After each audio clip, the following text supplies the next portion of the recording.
Two-man tonight. Ben Gretsch with the much deserved bye week here, but we got Pat, we got Pete. How are we doing, Pat? Doing good. How you doing? I'm doing good. I was in California last weekend with my buddies, so always a little slow recovering after taking the red eye back, getting in Monday morning at 5 a.m. But now I'm feeling myself again. I know the feeling. This one was actually, I feel like generally when I've done those red eyes, from Vegas, and they'll normally be like a 10 or 11 p.m. flight, and you'll get in at like 6:30 or 7 in the morning. This one was an earlier red eye, so I got in at 5 a.m. and we even landed a little earlier. So I was actually able to sleep like 5 or 6 hours before even having to do stuff on Monday, which was a huge help. Yeah, I can't really sleep on planes, so that's actually kind of a genius move. You get in early enough where you can like go back to bed. That was actually, it was funny too that you say that, because normally I can sleep on red eyes because I'm just so exhausted. But my buddy Cam, we had flown from Reno because we were in Tahoe down to San Diego, and then I was doing the red eye from San Diego, and I was kind of like dozing off on that first flight because I was just so tired. And then that kind of reset me. So when I got on the actual red eye, I was more wide awake, and I'm sitting here looking around at everyone sleeping. I'm like, fuck, I'm not going to be able to fall asleep right away. I was so stubborn too, because I was like, I could put on media, the TV or whatever. And I was like, no, because I want to fall asleep. But the guy in front of me was watching Hangover. And so I just watched his Hangover on mute even though I could have watched it on my TV, but I was just like, so I watched an hour of Hangover with no audio. So that's fun. I'm so much quicker to give up on the planes because I just kind of know I won't be able to sleep anyway. But yeah, I would have had the Hangover on after about minute 4 of watching his TV. Yeah, let me say it really holds up with no audio all these years later. I will say, watching Zach Galifianakis, just because he is such, he acts with his body and gesticulates so much that I was like legit laughing at a few moments, just not even knowing what was being said. Where did you, what did you do for the games? Did you just hole up in your apartment and watch them all this weekend? There's a bar that we went to for the Saturday game. It's kind of pretty spaced out. So we went there and checked out the Bengals game. And then there's this restaurant that we went to, this Korean place that used to be, we really liked it. It was like a kind of a fast food, like it sort of pitched itself as fast food, but it was really, really good. But I think they weren't doing very well. And I think people were kind of like thinking it was just like kind of this like junky fast food type place. Yeah. So it closed. So we were bummed, and since then it's like clearly just reopened under like another name. So we went there to check out the new. It's actually better now because now they're like trying to be a fancy restaurant, but it's like a well-priced fancy restaurant. So we went there and watched part of the Bucs game, and then I just came back here and watched the Chiefs Bills. There you go. Yeah, Jeremy, come on. Pete listens to Red Zone with no video and watches movies with no audio. This. I did that to myself. Oh my God.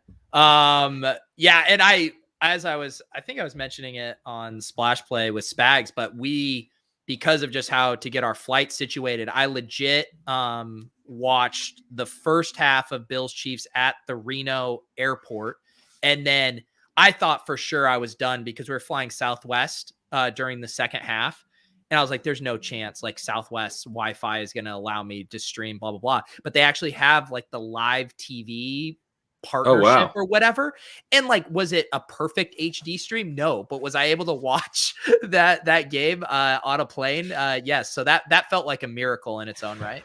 I was on the phone with my brother Mike for probably the last 5 minutes of regulation into overtime.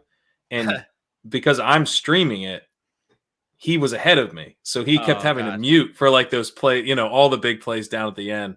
He was muting himself as soon as like the ball was snapped on his end because he kept reacting. And at one point he actually unmuted and was like, oh man, that was big. I was like, thank you. So anyway, actually seeing it live on the plane was in some ways an advantage over my setup because I was on delay. Well, that actually sounds like our group chat with us, Leone, and Gretch, where you could tell it's when we're tilting because we're reacting to stuff just with like words, not with any context. It's just like emotional reactions. And then we're like, wait, what happened? And then we all realize that we're actually all watching it at the same real time, but we're just so sensitive to like, what were you reacting to the drop or reacting to him touching his helmet in the huddle? I can't remember what it was now, but I did something like I just was like bashing on a player or something, or tilting that a player wasn't involved. And then they caught a ball. And anyway, Leone thought I was ahead. So like we had one of those moments where I was like, no, I just happened to say this guy's name like seconds before something happened. Yeah. T's and P's for Michael Leone. Absolutely oh my God. Brutal loss. I mean, even going into that game, just knowing that should have been the AFC Championship game was just like should have been the Super Bowl, really. Yeah, the Super Bowl. I mean, it would have been, it's unfortunate. Like Bengals, I was obviously happy that the Bengals won because you knew that they would get in an up-tempo game with either of these guys, but it does feel like we were robbed of a even higher stakes game between these two teams. It does. It really does. I mean, that's just, I mean, I will say maybe it's out of order, but I'm glad that we're getting the Bengals facing the Chiefs, or the Bengals Bills have been great too, but that I think the Bengals can bring it. And I've been excited about the way the Bengals have approached the postseason. Even with all the sack issues last week and, Burrow took 9 sacks. They still had a pretty strong pass rate over expected. They're kind of leaning into things. I was also doing some research for the walkthrough. I think some of their protection issues were like, it's just like one of those things where sometimes you're going to have more struggles than you typically do. And it seems like they, I don't know, even though they have a pretty subpar offensive line, there's definitely like a possibility where Burrow's, protected a lot better than he was against Tennessee. And we're able to get a rematch of the Bengals Chiefs game, which would be a lot of fun. I know when I saw that line open up at 7, I was like, man, that 7 feels like a lot for a team that the Bengals literally beat just a few weeks ago. Obviously, this one is in Kansas City, but still 7.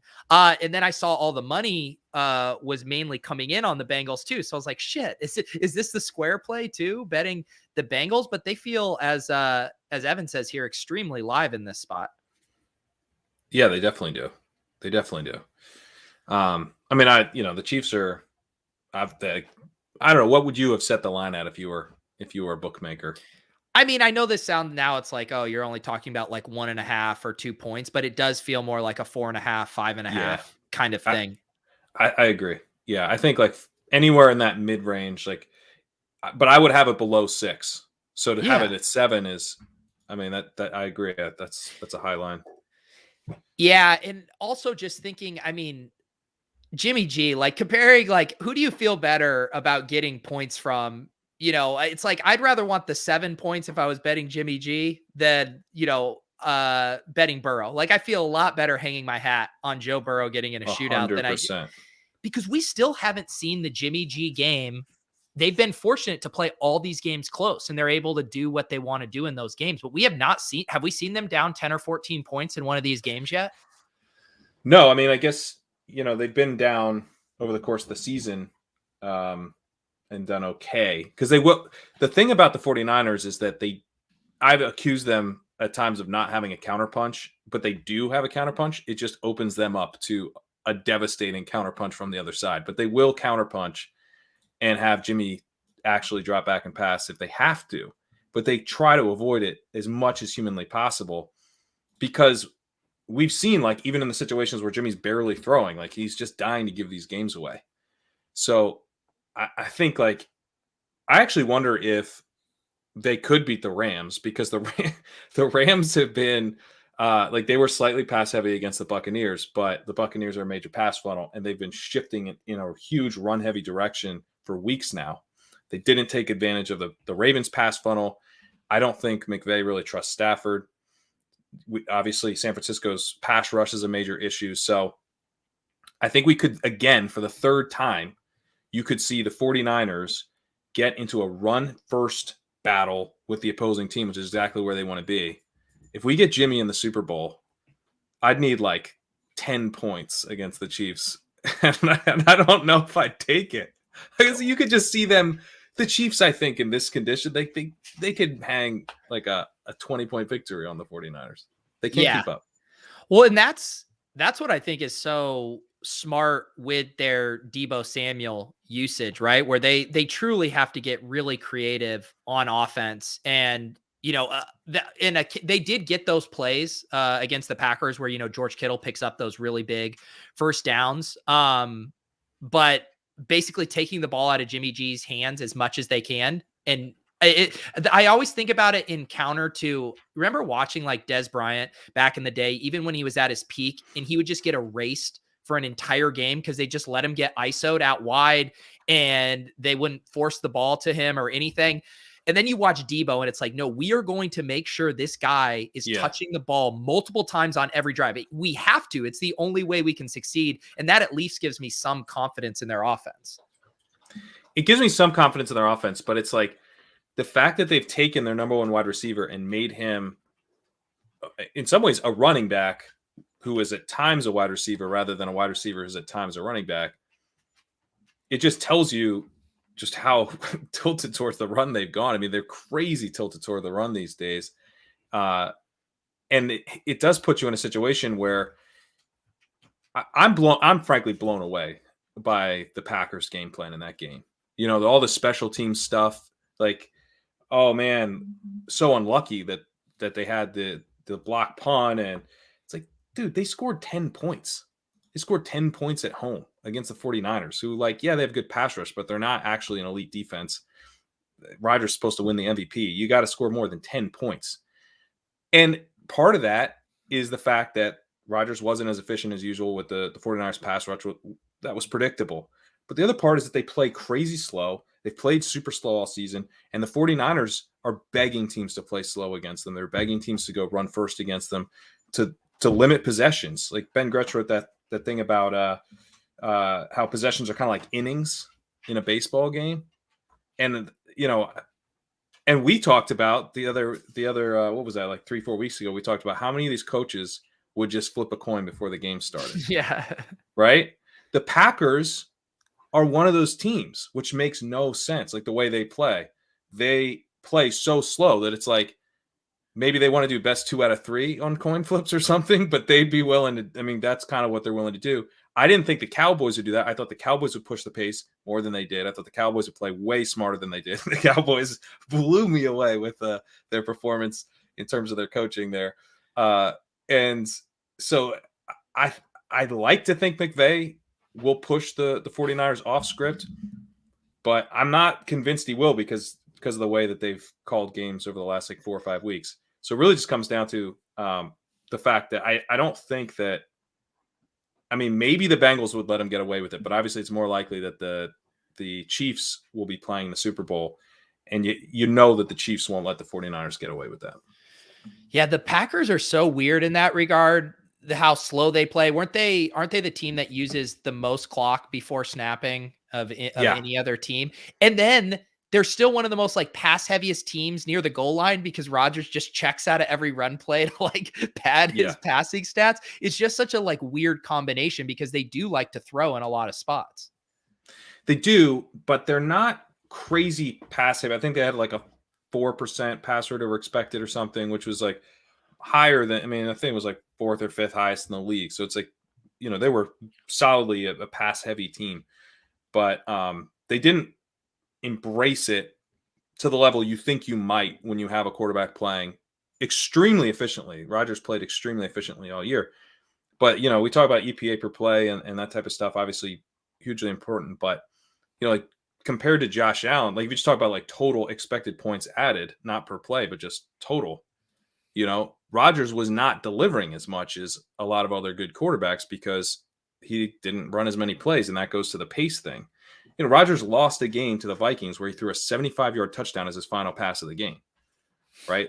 He had done this before, essentially. He let Kirk Cousins drive down the field and kick a game winner. The Vikings got a game-winning field goal out of it. and Kirk Cousins almost threw an interception on that drive. But, they had gotten beat by an inferior team because they didn't leave themselves another possession, which is what happened to them against the 49ers. So we had a foreshadowing for that loss. I just think, I don't know.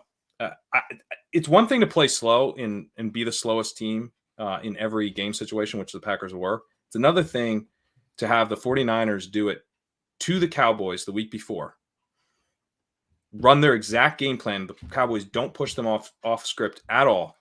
And then for a fact now that that's what they're going to try to do to you. They come into your house and just run their ideal game script against you, and you don't do anything about it. It was crazy. It was truly crazy to me. Yeah.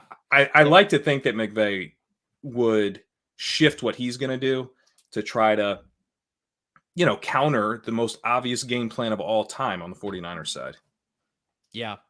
Yeah, that game is going to be interesting. The chat pointing out to me that they were down 17 points to the Rams 3 weeks ago. I don't even remember the particulars of what plays helped them get back in that game. Although I believe it was some Jimmy G drives. Kevin Cole reminded me of that on Twitter. Oh, is this is the great, is Jimmy G is Jimmy G good?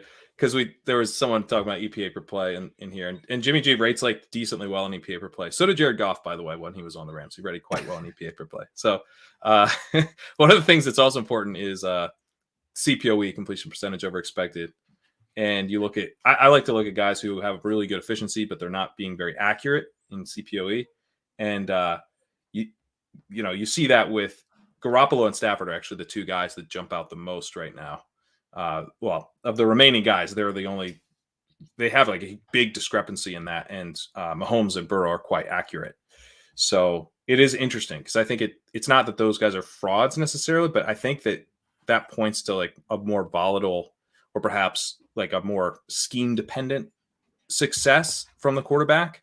And if that breaks down because the quarterback's not been particularly accurate, then you could see things get really wonky, which does create risk for the Rams as well. And I think is one of the reasons that that McVay's ultimately started to get a little bit of cold feet with Stafford, I think, because what you see when things aren't going right for the Rams, Stafford's throwing pick sixes, things are really bad. So this is an interesting game because I think it's sort of like who's able to maintain confidence in their quarterback, longer between the two, or does it just evolve into a run fest?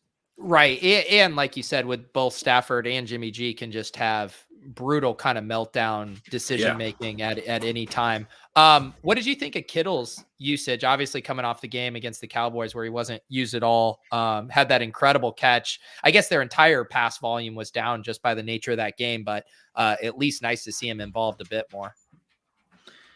It was, it is like one of those things where I think we've played Kittle over him, over Debo in both the FFPC contests. And that's one where I'm kind of just wishing we ate more of the chalk with Debo. Because it's like, all the points we were making about why he was going to be higher owned than I had projected, and you were right about that. I was way low on his projection. He's just so comfy because he's there in all game scripts. But I think more importantly, he's there in the run heavy game scripts. And Kittle, he's made some big plays, but you kind of, at this point in those contests, you need like a giant, massive spike week out of him. And he's more live for that, I think, than Debo in tight end premium. But I think the Rams basically have to say, you're not doing to us what you did to the Packers and Cowboys. And in that case, in that game script, I think Kittle will be super interesting. Yeah. Yeah, no, it's just Debo is so much their engine to their offense, whereas Kittle still feels like this luxury extension piece where like they can't even move the ball without Debo, where they've shown a willingness to try to make it work without Kittle making plays. Should we talk about, Evan was asking if we have any live FFPC teams. I'm actually not sure. I need to check with Leone on what we had, because we had a lot of Josh Allen. So that wipes out a number of teams. We did have a couple really good Patrick Mahomes teams that I'll have to check on. But we had a Josh Allen, Robbie Gould team. Oh, yeah. With Davante Adams. So this was a team that heading into heading into Sunday. So not heading into Saturday of last week, but heading into the second two games, was first in the contest, in the original contest, in the full contest. but we had Robbie Gould going instead of, am I misremembering it? I guess I am misremembering. We have so many teams, I can't even remember them. No, what it was. Okay, so the 49ers game was Saturday night. So that's when we were in first. We were first heading into Saturday night. But we had Gould, and we were like a bunch of teams behind us had Debo. So we're fading Debo. Somehow we need Robbie Gould to outscore. Obviously, this is supposed to be a Dallas win scenario, but we, had the soft fade advances, but we're still in first. And so it's like, all right, Gould has to outscore Debo. And he did. He outscored Debo in that game. And what are the chances of that? That the kicker outscores the engine of the other team's offense. We got it. We got what we needed. But then they lost. We had Adams instead of Aaron Jones. And obviously, unless Debo doesn't play in this game, Gould's not going to do it again. Says who? Goal, now we need him to do it by like 20 points because we also didn't have the right Packer. And then that would have been okay if the Packers had won. We could have made that up later, but obviously they didn't. So it was one of the craziest sweats where you have this improbable thing of like the kicker outscoring Debo. It's never going to happen. It does happen. We still lost.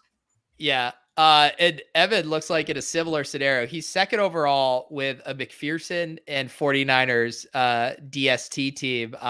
Which again, McPherson and Gold, just massive, massive game. McPherson just ripping field goal after field goal. Yeah. Well, Garrett was talking to me. He's in first, and he's got Josh Allen. So he's trying to figure out if he can pull it off without Josh Allen. I think he has Tyreek Hill, Chase, Mitchell, and I'm not sure. I assume Kupp.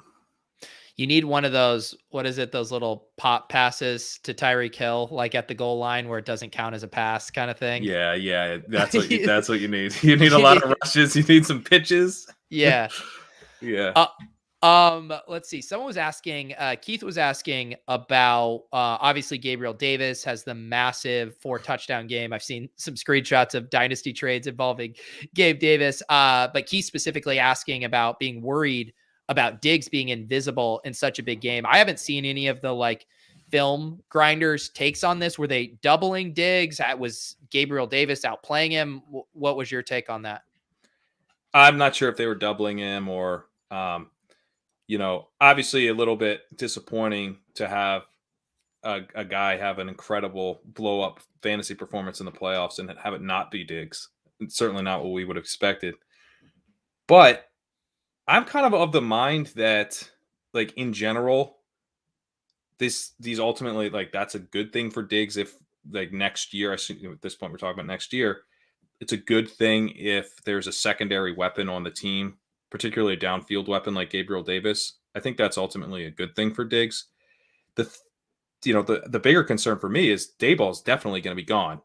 So are they going to just have this massive lead in situation neutral pass rate like they did this past year? Huge lead in pass rate over expected on 1st and 10. Are they going to have that? Because if they don't, then you start to worry about, condensed targets, guys kind of cannibalizing each other. But in this iteration of the Bills, if I could go back in time and install Gabriel Davis from week 1 in 2021, my general feeling on this type of stuff is that Diggs has a better season than he did. I think it would have been helpful to have Gabriel Davis stretching the field and actually being good at it and actually drawing some targets and actually scoring some touchdowns and burning defenses, because then it helps Diggs see less attention throughout the rest of the season. He's able to connect deep downfield where he was struggling to do that a bit this year. So, I ultimately think it's probably a good thing for Diggs. The bigger question, the offense without Daboll moving forward. How about this for a comp? Gabriel Davis is the Christian Kirk to Diggs's DeAndre Hopkins, in optimal configurations. Yeah, I think that's probably fair. But it could be it could be like a T. Higgins to a Jamar Chase sort of thing. If he's really takes a leap. Yeah, or even maybe a Tyler Boyd to, a T. Higgins or a Jamar Chase. like it's still helpful to have. Like, it doesn't hurt T. Higgins and Jamar Chase that Tyler Boyd is good. It helps. Don't you think the thing is like Gabe Davis is going to probably even be a more expensive version of Mecole Hardman 2 years ago, when Mecole Hardman was going in like the 7th round of underdog drafts, when he was like really creeping up, because it was like, oh, this young athletic guy attached to one of the best quarterbacks in the league. Like, this is a no brainer. I mean, I could see Gabe Davis being in the 4th, 5th round. I mean, in some of these drafts, we should actually check it, because I did see Mojo started posting some early draft ADP. And I'd be careful with that in general. Like, Gabriel Davis was good this season, but he wasn't. I mean, I know the playoffs, he was incredible, but all of the offensive concerns are like if we want to talk about a relevant topic of the crypto market right now, we're seeing this downtrend in the crypto market. I would say Davis is kind of an altcoin in this regard, where if there's some issues with the Bills offense, Davis is going to be the big loser. Whereas like Stephon Diggs is still Stephon Diggs. Like, Stephon Diggs has the out of like being a target hog, them designing the offense around them. They played Emmanuel Sanders over Gabriel Davis all season. They're not going to suddenly, because of one playoff game, design their whole offense around him going forward. So I think that much more of a lower floor with Gabe Davis compared to Stephon Diggs, even at a reduced cost. Yeah, the other fascinating thing if his price does settle in that like 5th, 6th round range, it's going to be a similar dynamic in like underdog drafts with, say, like Mark Andrews and Lamar Jackson, where they're going like within like 3 to 4 picks of each other, to where it's going to be a super trendy, like my turn, my Josh Allen, Gabe Davis, 5-6 turn. Like I could see that coming from a mile away. It's so Everyone's true. doing it. 100%. Did pull up here the Fantasy Mojo ADP, because there are some best ball drafts already off and running at FFPC. I know Underdog has opened up some drafts as well, so always interesting to get some early data here. Anything jumping out to you? We see Jamar Chase in the 1st round. I could never touch Ezekiel Elliott with a 10-foot pole, much less here at pick 39. Anything else stand out to you? These are redrafts. Yeah, from just the pass. It looks like they started a couple days ago.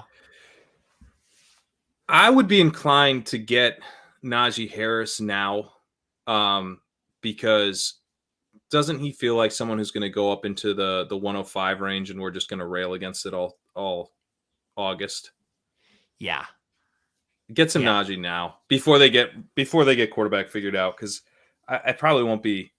I mean, I guess it could be Mason Rudolph, so I wouldn't like take him, and I wouldn't load up. But I think this is a good spot to get exposure. This feels like a decent price for a second-year back who just was a workhorse for his entire rookie year. I agree with that take. I could just see it in my mind's eye right now. Najee Harris is going to be like a 1-3, 1-4 pick all summer. Totally. Yeah, because no one's going to be able to argue. Like, once the projections come in, right? Once you, I think my video froze, but once the projection industry gets their hands on Najee Harris, like, how do you not, like, we just saw his snap share. We just saw, his backfield touch share, pretty solid target share throughout the course of the year. You could probably project an increase potentially in target share in a second year. So I'm not going to like when he's the 103. I'm going to hate it. But I feel like one of the benefits of drafting early is you can get some Harris exposure. This is all. I'm also just dying inside knowing it's like, it was like 2 years ago, take George Kittle at 107. This year, take him at 207. We're just going to dollar cost average down and take George Kittle at like 3-3 in every draft this year. You're damn right we are. He's so good.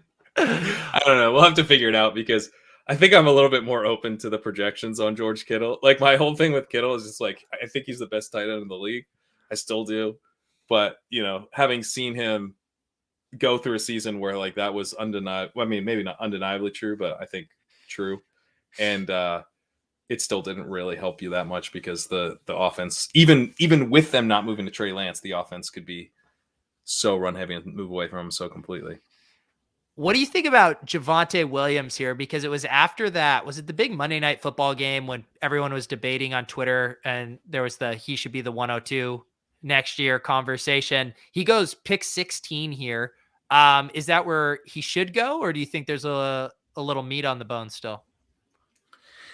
I would probably sprinkle him in now. I think that there might be kind of a backlash to Javonte Williams, depending on. I think you have to get exposure now, because what if Melvin Gordon isn't back? Mm-hmm. Because if Melvin Gordon's not back, he's going to go. I mean, what? I mean, maybe the 1-2 term. Maybe he won't get like up into the 108, 109 range, but it certainly would see him there in some drafts. I think you're going to see a lot of excitement around him. He was so good. He's not to the Jonathan Taylor level of prospect, but I think it's like a similar type of, year 2 bet. It's a worse year 2 bet, but it's the type of bet people will make. So getting him in the mid-second is decent if Melvin Gordon's gone. If Melvin Gordon's back, or they draft someone, or they bring someone else in, then the projection stuff's going to push him down a little bit. And I think maybe he'll end up kind of, I mean, I was going to say the 2-3 turn, but that's where CEH was going. He's going to go ahead of where CEH went. Yeah. This feels fine to me. This feels fine. Yeah, it feels good. I would definitely want to sprinkle some of him here, because he does seem like a riser. Once the Gordon news gets defined or he clears out, that's going to jump. By the way, I'm like completely thinking through this as we go. So yeah. I think it's fun to talk through some of this stuff. Last week we were debating, CeeDee Lamb versus Jalen Waddle. Pretty big gap here. Waddle going at essentially, what is that, pick 4-1, in Lamb here at the end of the second round. Do you think that gap should be that big?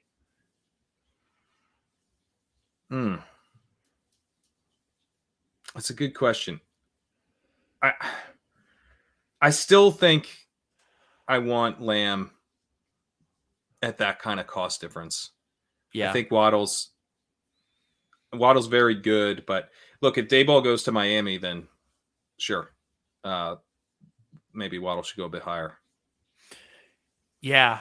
I'm trying to see who else jumps out. I mean, you do see Diggs. Look at where T's going. I mean, after what he just showed. Yeah, but like if you think about the jump, I mean, T. Higgins was legit going like mid-4th on Underdog when things were getting frothy. Like that's not even that big of a jump. That's what I'm saying. Yeah. Oh, you're saying, yeah, he should be another round higher. I mean, this guy looks like he should be a 2nd round pick. Like I'd rather have T. Higgins than CeeDee Lamb. Wow. Okay. I mean, I don't even think that's controversial. Like he's in an offense that I think has like all of the stuff that we were talking about last year with the Cowboys, like heading into this season with the Cowboys, like, oh man, they could like set records. They could like take it to another level with their passing rates, because they had such high passing rates in 2020 with Dak. That didn't really materialize, but you're seeing that kind of ceiling. At least I don't think that the Bengals will ever, until they get their offensive line figured out, I don't think they'll ever just like push the pace for an entire season. They don't really have to do that. They're not going to want to do that because, they could risk Burrow getting hurt. He takes a decent amount of sacks. They're not going to like doing that. But on a weekly basis, best ball, I mean, that T. Higgins has the ceiling. This offense has the ceiling when they get going and they're passing and they're in shootouts. Like they will score so many points and all of those points are hitting your lineup that week. Like I think that, even though he's not going to be the number one guy, and CeeDee Lamb has a chance to be like a number one alpha guy, I still think I'd rather have T. Higgins. Yeah. Yeah, it is interesting thinking. Like I'm thinking through, Lamb was going, late 2nd and Amari was going mid-3rd.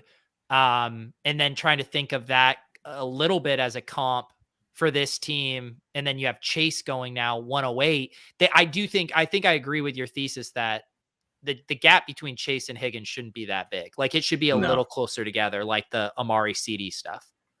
Yeah. And I think I'm fine with the Chase 108. I'd take Justin Jefferson ahead of him. Yeah. I'd take Cooper Kupp ahead of him. But I think there's a case for him ahead of Tyreek. There's a case for him ahead of Adams because we don't know the quarterback situation. There's a lot of risk there. Yeah, I think Jefferson, or I think Chase is going roughly in the right spot. I think T's too low. Yeah. I mean, some of these injury guys who weren't around are interesting. Like, I mean, getting to see Cam Akers back and looking pretty healthy, you're probably still getting a little bit of a discount on him. I mean, if he played the whole year and was just say he had like a Joe Mixon level season, he's probably like ADP of 9 or 10. Yeah, I like Cam Akers there. I think Uh, that's one that's probably going to dry up too. I guess like the wide receiver stuff, like Metcalf looks that looks about Well, right to me. I tell you one running back that I like. Might surprise you. Gibson. Nick Chubb. Nick Chubb. Okay, let me hear Nick the Chubb Nick at Chubb 23. I mean, this is a guy that we've had to take it like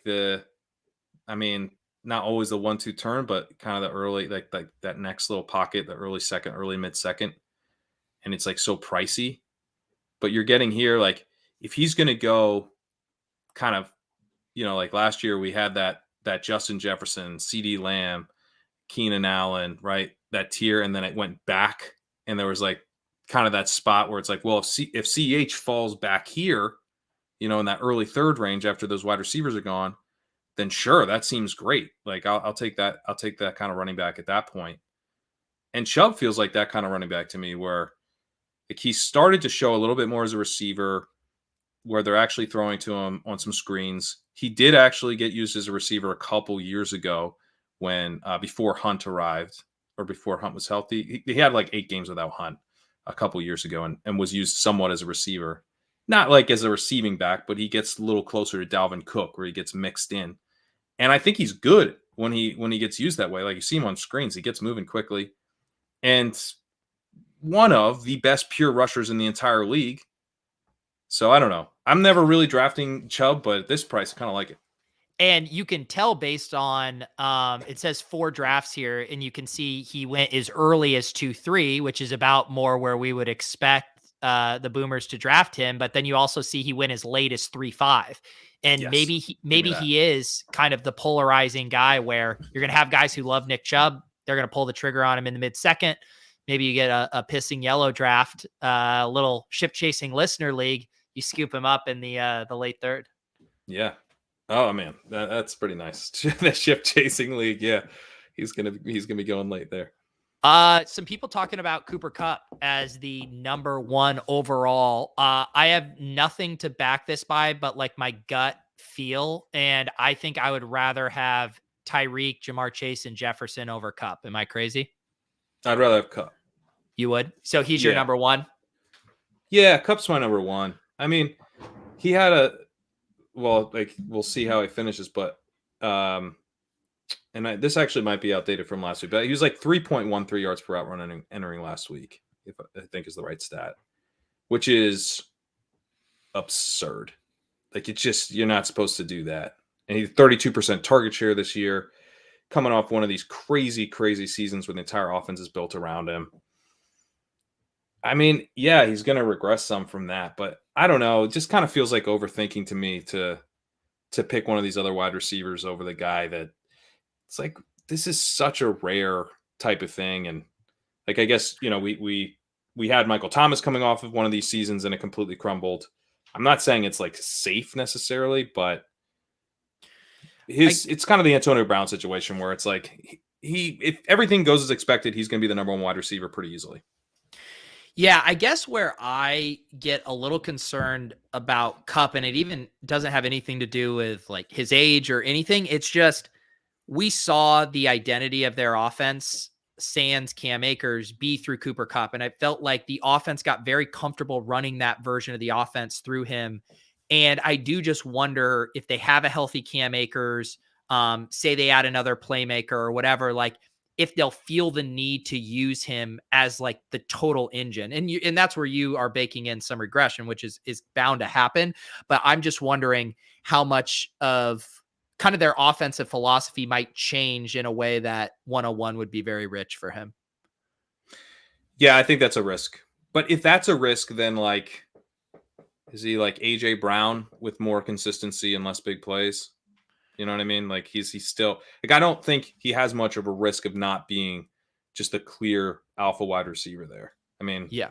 that would, after what he showed with Robert Woods coming back off injury, like no one's going to challenge him. Beckham's not going to challenge him. I mean, the only guy that can really challenge him for that is Davante Adams. You know, like I don't think Chase is going to get there because of T. And then you know, in order for Chase to top Kupp, if everything's going pretty well, he probably needs the Bengals to start playing like the Bills, which my guess is that they won't do. So, yeah, I don't know. You're probably going to draft Kupp and be like, oh darn, he was only like he was worth like the 203 instead of the 104. But so many of these guys are going to end up worth like a 7th round pick. Like, you know what I mean? Yeah, no, I do agree with that his floor is still going to be very nice. Almost kind of like the Christian McCaffrey thing, right? Where even in a down year, he's going to catch so many balls that like he's not going to sink your team. Yeah, and of course there's like the catastrophic down year, which he's not immune to. He could have a high ankle sprain, and you know they could go away. And everything could just, he never is quite right, etc. So it's not like he's like super locked in, but he'd be my number 1 wide receiver right now. So what do you do in a draft? Let's say you have like the 1-4, you get Cooper Kupp, you come back and you get CeeDee Lamb, and then you're staring there at Antonio Gibson, and you're debating between taking Antonio Gibson or continuing to piss yellow with Metcalf or Keenan Allen. What are we doing with Gibson? Well, first of all, I think I would take Stephon Diggs, but not that I'm out on Lamb, but come on. Yeah. Give me Diggs there. Well, I thought we all said Diggs is dead now, so, you know, I just kind of removed him from the board. Gotcha.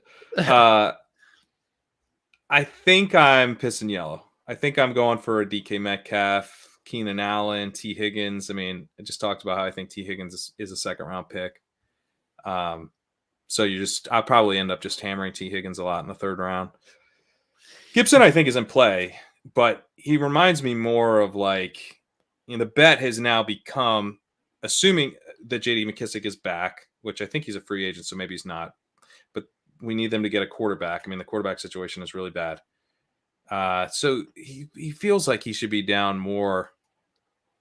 Like, wouldn't you rather have David Montgomery than Antonio Gibson?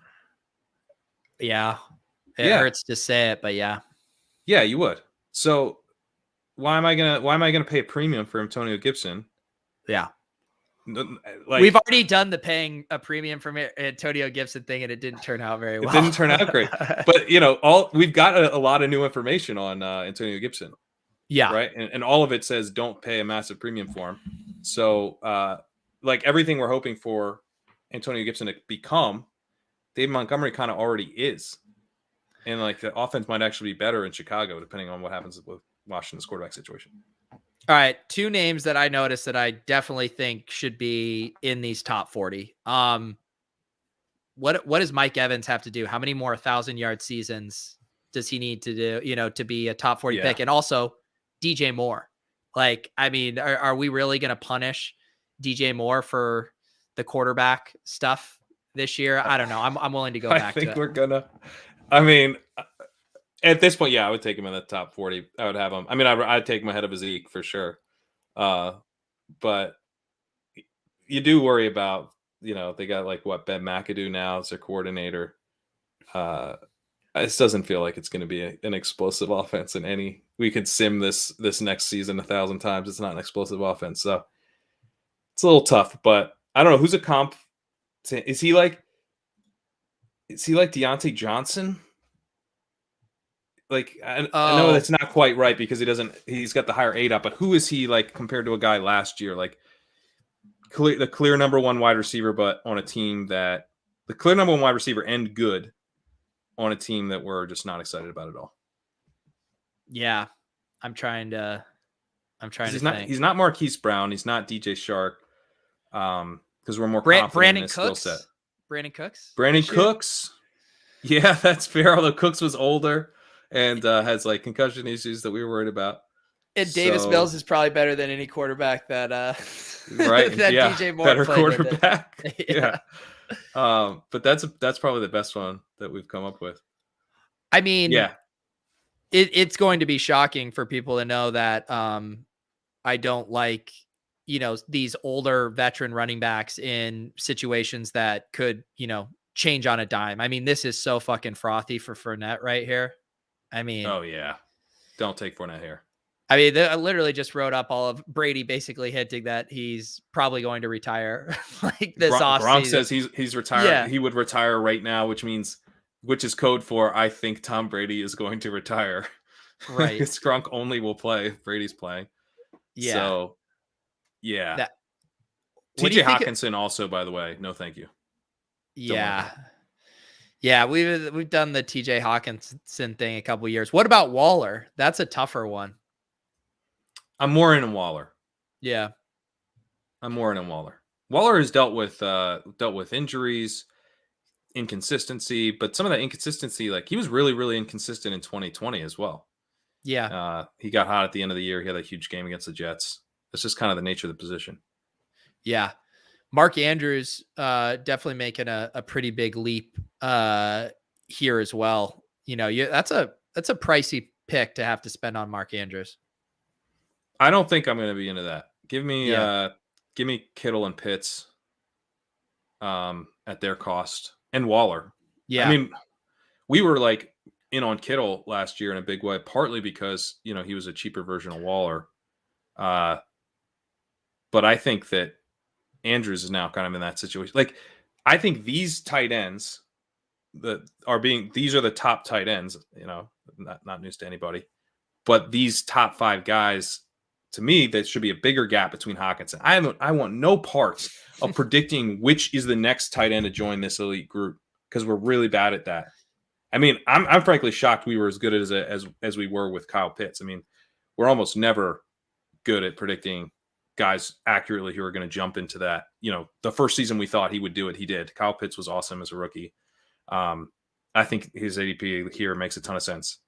But I don't want any parts of predicting that TJ Hawkinson's going to make this big leap because he's had chances to do it and he hasn't done it. Yeah. Ethan's saying Dallas Goedert. That's definitely going to be a guy who's probably going to be going in the 4th and 5th round of most drafts, I would assume. I would take him over Hawkinson. Yeah.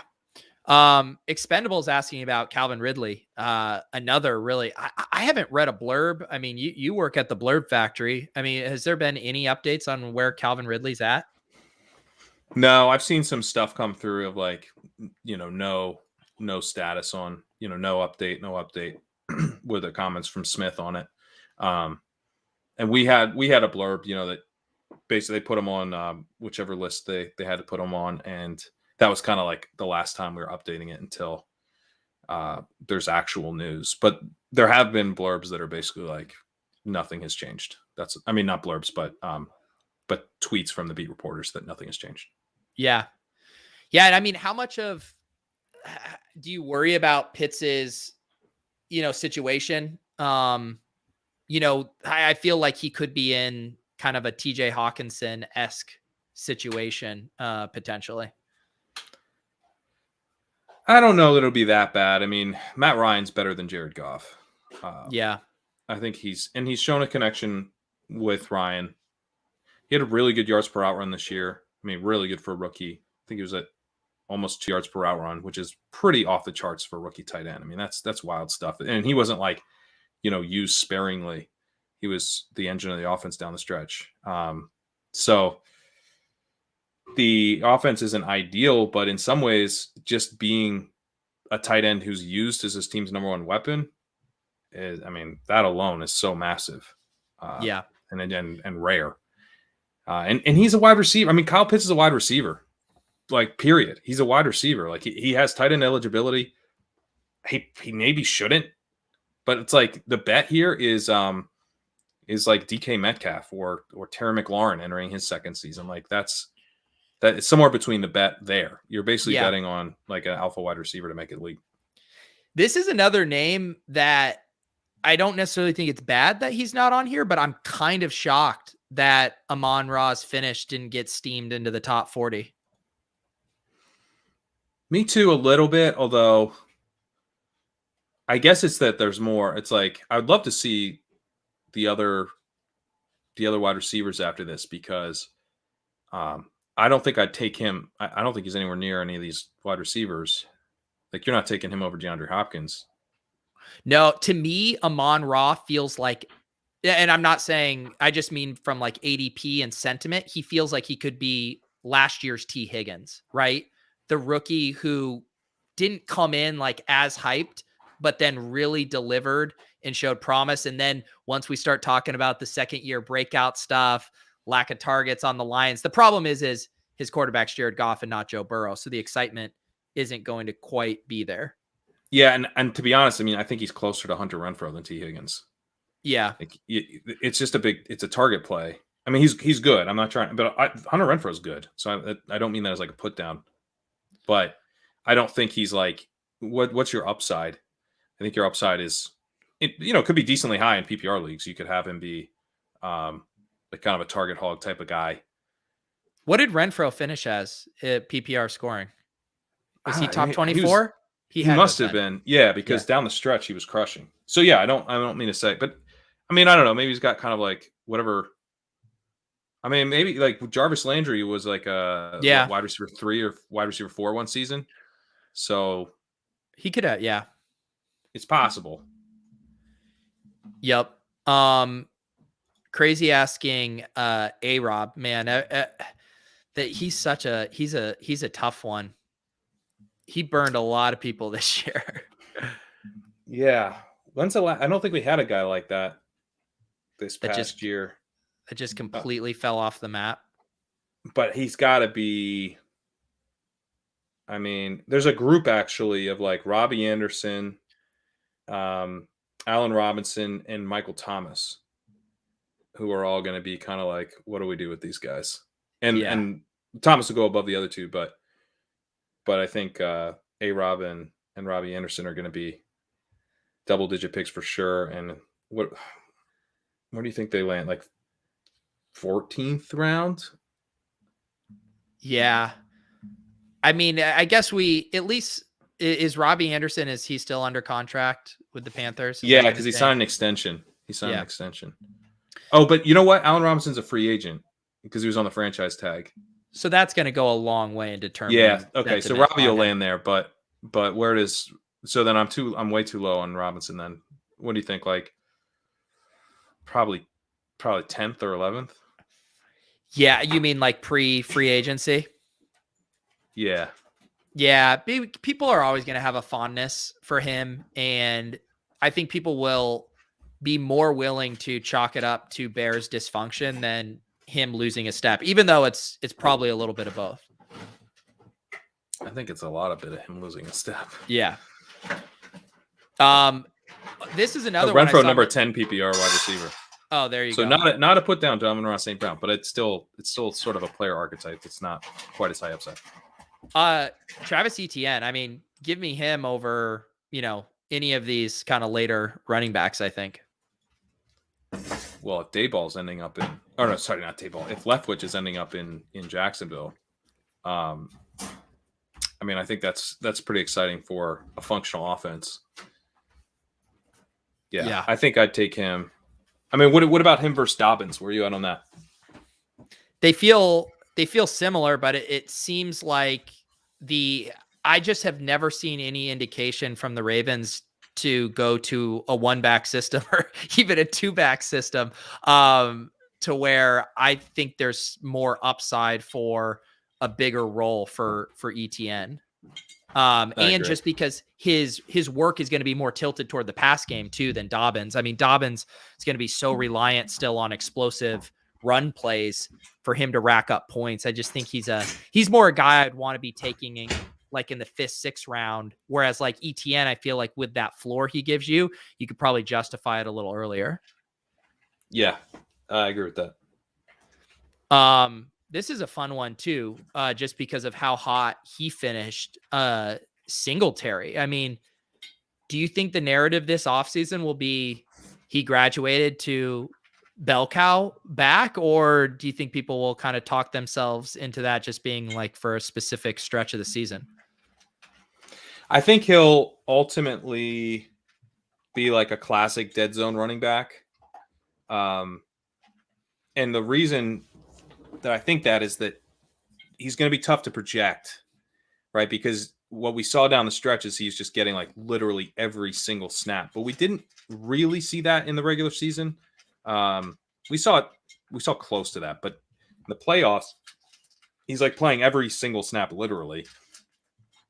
But you're not going to project that, and no one would project that over the course of a full season. So once you project him to have like a more normal snap rate, I don't do projections, so I don't know exactly what people have him in, but he'll have, be off the kind of the total control of the backfield from what he showed down the stretch. So at that point, then you look at the value of the backfield, which isn't actually all that valuable. It's not like Tampa Bay's backfield where like you can project Leonard Fournette to not even dominate touches. You project him like 65% of snaps, and Leonard Fournette's going to have an awesome projection in this iteration of Tampa Bay's backfield. They had 40 expected points in the wild card round when he missed between Giovanni Bernard and Keyshawn Vaughn. I mean, it's massive, massive value. One back consolidates it. You're going to crush projections. That's not really the case with the Bills. He's only delivered really, really strong, but not even like really, really strong, just like very, like clearly a running back one because he has every single touch. So I think once you factor in a little bit of, some natural hedging that might not be the case for all of 2022, potential injury risk, just kind of not projecting any running back to have like literally every snap. It's going to be hard. I think it's going to be hard to project him to be like worth more than like a late third, early fourth type of pick. What do you think? Yeah, no, that sounds good to me. Although I can just see the thinning out of running back again and people wanting to kind of buy into Singletary being a bell cow on a good offense. I mean, people do just generally love drafting players on good offenses. And if we've seen enough to kind of convince ourselves that Singletary could be that, I think he'll probably get drafted with a premium. This is a fun one from Liam. Assuming Aaron Rodgers goes to Denver, what's the price of those players? I mean, I'll shoot from the hip. I'll say Javonte Williams, top 5 running back. I'll say Jerry Jeudy goes like back end of round 2, like where Lamb and Diggs are right here. I'll say Cortland Sutton, like a solid mid 4th round pick. And Noah Fant in tight end premium is like a 5th round pick. Yeah. I wonder if Jeudy gets hyped that much. I saw, I forget who, someone was having a list of the dynasty wide receivers and had Jeudy as a miss. And I do think that the kind of sentiment has turned against him a little bit. I don't think he's a miss. I think it would be totally defensible to have him in that range if Rodgers was there. But I do wonder if he'd get pushed up quite that high. I agree with everything else. Yeah, I could just see I mean, he did cool off a little bit, but people kind of, there'd be the debate, right, of like who's going to be his Davante Adams. And I think it'd be an easier sell for people that like Jerry Jeudy is going to be his Davante Adams. I agree. But keep in mind, I mean, what would be so interesting about that move is that Davante Adams took like 3 seasons to be his Davante Adams. Yeah. You know what I mean? Like Davante Adams took a long time to develop that connection with Davante Adams. It was earned. I don't know that Jeudy would just like immediately. Like I'd probably want to keep it. I'd be like, all right, you guys decide where these guys are priced, and then I'll probably take the cheaper of the two. And I'd definitely I would take a lot of KJ Hamler flyers. I'll tell you that. Oh, KJ Hamler, he would be like what we've always wanted MVS to be. Yeah. Yes. Oh my God. Yes. Dan getting frothy just thinking about Noah Fant with a really good quarterback. I mean, and Alberto, I'd sprinkle some Alberto in these tight end premium best balls. Yeah. Kidding? Yeah. Alberto can play. There'd be lots of fun stuff there. I mean, DeGuara's getting in the end zones occasionally. Like we get an Alberto in there.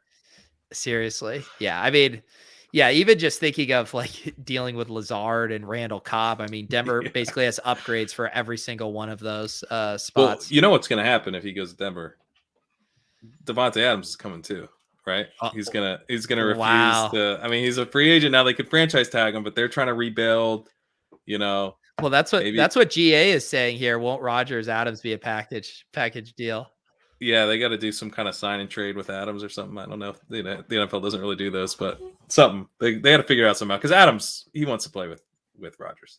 That is it's a really interesting thing too, because sometimes don't those guys have egos with it? Like we saw a little bit with the Brady Belichick stuff where it was like, their entire career, they're like, is, Brady, a product of Belichick? Is Belichick just a product of Brady? And then they want to go do it on their own. Like, it's funny here, Davante Adams, if that's the case, he's like, fuck it, dude. I don't even want to see what it's like without Aaron Rodgers. I just want this guy to be my quarterback forever.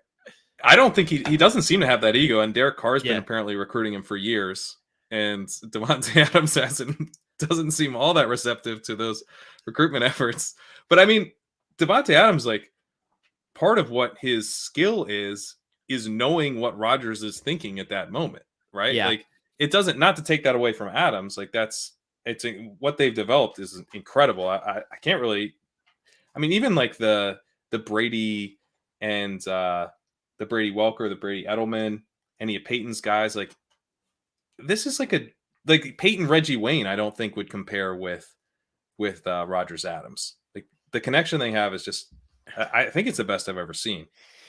I was talking about that with my buddies, that it's like you don't want to take anything away from either of them, but it's the most like perfect stylistic match possible. It's like thinking, I wish I had a better like gaming analogy for it, but we're just like these two pieces come together and then get the height of their superpowers. It just unlocks this next level. And it's like they're both great on their own right, but that pairing, I just couldn't think of another pairing where they both benefit from each other as much as those guys do. Yeah. And it's like the back shoulder connections, it's like the timing routes, like even simple stuff where it's like that they'll make a play look like totally normal, but Adams turns, the ball's like kind of out in front, like it's like not quite back shoulder, he's got to turn, and Murphy's getting excited about this discussion. But it's like not even that Adams just like turns and catches it, that he turns and grabs it as, just in stride, having not seen it, but for a split second. Well, even I will say to give more to Adams' credit, in that game against the Niners, I mean, he was scooping a couple of those throws up off the ground. It was so weird with your green screen. It looked like he was in a little diorama box, like for a second. Oh my goodness. Everyone wants to now imagine Rodgers and all these different scenarios. Woman's is already willing to bump Trevor Lawrence out for Aaron Rodgers. I don't blame you. I mean, Pat, where are we taking Visca if Aaron Rodgers is on the Jags? I mean, the mind meld connection between Visca and Adams, I think, is going to be, it's maybe in 2024 it'll be there. We'll draft him. I mean, I got to tell you right now, Pete, I'm still going to be drafting some Visca. I'm not sure if you're going to be with me. We took Nicole Hardman this year. We're drafting Visca. We won our discount. We definitely won our discount. But I mean, what are we going to have to pay? 12th, 13th round? Yeah, I'm fine at those prices for sure. I mean, that's where we were drafting Gabe Davis this year, and we were right. We just didn't get the fourth. It was our idea though that we were spitballing right last week, where you draft and you get through the entire playoffs. Imagine your Gabe Davis shares in that, man. We got to talk to Underdog here. Get a playoff tournament, but also a regular season tournament. I mean, that seems like the ideal way to play best ball. Yeah. I saw some, I think it was Eagles and Justin and Bime4. They were kind of spitballing ideas for other Underdog tournaments on Twitter the other day, with also kind of like the goal of an Underdog Live final and how that would potentially work. But even like there ended up being, I think, like 190 teams in this year. I mean, I know like logistically and how much that costs and how much it would hurt, your bottom line or what the rake would need to be. But like 190 finalists at a live final, Underdog final, would just be so incredibly fun. What if you had like, you had, maybe it would be, again, maybe, I mean, it was a playoff twist, but you'd have the typical payout for Best Ball Mania, but then, some threshold of finishers, like maybe the top 50 finishers in the final, make the live final. And then you have to set a lineup based on your team. That's interesting. Yeah, that's kind of fun. Yeah. Or maybe it was something, like that, where you still had the main prize pool, but then there was that second prize pool for like the live final where you set you set the lineup. Yeah. Yeah. You make like, okay, you only finished 50th in Best Ball Mania, or in the final of Best Ball Mania, but that gets you into the live final. And then you have to set your lineup. And then there's all the game theory around ownership percentages on that, right, where it's like, Eric and I's team, we had Jamar Chase at 6%. Like, obviously we're lock buttoning him, but then you have Cooper Kupp, who's at whatever it was, like 35%. Are you fading Cooper Kupp in your lineup? Because you have, but not everyone has him. I mean, not everyone has him. Yeah. There's some interesting, but you would know because it'd be like the people who made the live final also did really well in that specific week. So a lot of the guys, like, it wouldn't just be, those players helped people get there, but it'd be the players who like won people the million would probably be overrepresented. Yes. I have a feeling we're going to have a summer of crackpot ideas, all kinds of contests. Ian, I will do everything I can as an underdog influencer to take your ideas up the ladder and see what we can get done this summer. Max says, will there be a ship chasing meetup Super Bowl weekend? I don't think so, Super Bowl weekend, but Pat and I and Gretch are definitely planning on another ship chasing meetup in the summer. Yeah. Most likely around FFPC drafts. I mean, we've floated other ideas too with KFFSC, but whatever it is, we're going to have we had a ton of fun last year, and we'll want to make it even bigger and better. And hopefully even more people can come this year. With every time it seems like we're winding down with COVID, it, rears up again, but I know that would be the hope. Yeah. I will say, our buddy Farrell at KFFSC they're doing some Super Bowl drafts over there. They're doing like a whole weekend of Super Bowl best ball drafts. So if you're a real best ball sicko, you can jump in with those guys. Yeah. I know FFPC has those going. Farrell, I know Underdog now has slow drafts up for early 2022 best ball. I think Beim4 and Co. jumped in one of those today. Maybe we could get going. We can get private slow drafts going now. So, or this one's actually a fast draft. So maybe next week we could fire off our first, early fast draft. I like it. Yeah. All right, we're going to power this down. So Pat can take care of his dog. Can you hear the scratching? He's like trying to get under my desk right now. I don't know why. Those are where the Ethernet cables he likes to chew are. Yeah, there was. Yeah, literally, my dog is destroying my desk right shaking. Now. It's like an earthquake. Well, let me tell you before we get out of here. Well, we're on the subject of Murphy. I don't eat. I used to eat a decent amount of beef jerky. I've always liked beef jerky, but I don't. It's not probably not that great for you, so I don't tend to eat a lot of it. But I got some the other day, and I realized it's the first time I've ever had it since we've had Murphy, he's a year old now. He was so upset with me because obviously it smells like dog food to him. It's this dry meat. So he's going over to me like, how dare you buy food for me and then eat it in front of me? Like, he was real upset. So I didn't give him any because he was being really annoying. And then I had the beef jerky bag in the trash under my desk. And anytime I'd go somewhere, he would he'd sneak. He's doing exactly what he's doing now, and he thinks there's beef jerky.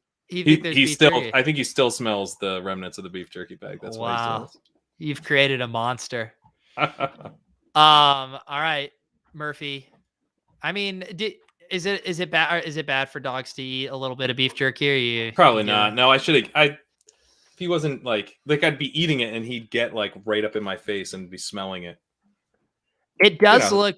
Just doing a quick Google search, it does look like there are specific, beef jerky-esque dog treat. So maybe you can hook him up. His Christmas, his birthday. What do we got coming up for him? His birthday just passed, but we need to do some recall training because he's been a little bit of a wild card at the park recently. So wow, Murphy sounds like he's on a bender right now. Yes, yeah. Oh, there you go. All right, guys. Thank you for hanging out. As always, if you guys want to join us in the Discord, we are over there. Links down below. Excited to draft. Excited to get rolling already on 2022. For Pat, I'm Pete. Gretch should be back next week. We'll talk to you then.